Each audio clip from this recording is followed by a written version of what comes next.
আসসালামু আলাইকুম। আজকে আমরা জানব হযরত আইয়ুব আলাইহিস সালামের স্ত্রী বিবি রহমত সম্পর্কে। হযরত আইয়ুব আলাইহিস সালামের স্ত্রীর নাম ছিল রহমত। তিনি স্বামীর এমন সেবা করেছেন যা ইতিহাসে প্রসিদ্ধ। একবার হযরত আইয়ুব আলাইহিস সালাম খুব অসুস্থ হয়ে পড়েন। তার সারা শরীর জখমে ছেয়ে যায়। তার আপনজন সকলেই তার কাছ থেকে সরে পড়ে। কাছে থাকেন কেবল তার স্ত্রী রহমত। তিনি তার খেদমতে থাকেন, সব রকম কষ্ট বরদাস্ত করেন, স্বামীর সেবায় নিজেকে বিলিয়ে দেন। একবার হযরত আইয়ুব আলাইহিস সালাম কোনো কারণে বিবি রহমতের প্রতি রাগান্বিত হয়ে কসম করেন যে আমি সুস্থ হলে তাকে 100 বেত্রাঘাত করব। তিনি যখন সুস্থ হন তখন তার কসম পূরণ করার এরাদা করেন।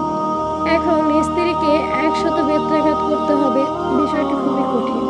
এমন সতীসাধী ও স্বামীর খেদমত পরায়ণা স্ত্রীকে 100 বেত্রাঘাত করতে হবে। তো তাআলা নিজ অনুগ্রহে বিষয়টি সহজ করে দিলেন। তিনি হযরত আইয়ুব আলাইহিস সালামকে বলে দিলেন, 100 শলাকা বিশিষ্ট একটি ঝাড়ু নিয়ে একবার আঘাত করো, তাহলে এটাকে 100 আঘাত হিসেবে গণ্য করা হবে এবং এভাবে কসম পূর্ণ হয়ে যাবে। তিনি তাই করলেন। বিবি রহমত সহজে 100 বেত্রাঘাত খাওয়া থেকে মুক্তি পেলেন।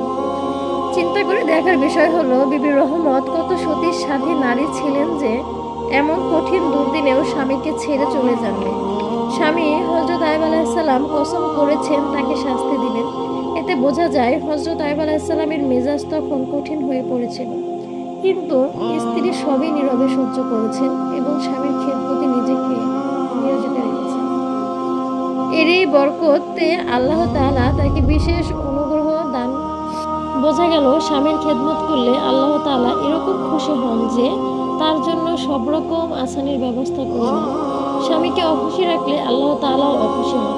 হাদিসে এসেছে এরূপ নারীর প্রতি লানত হতে থাকে।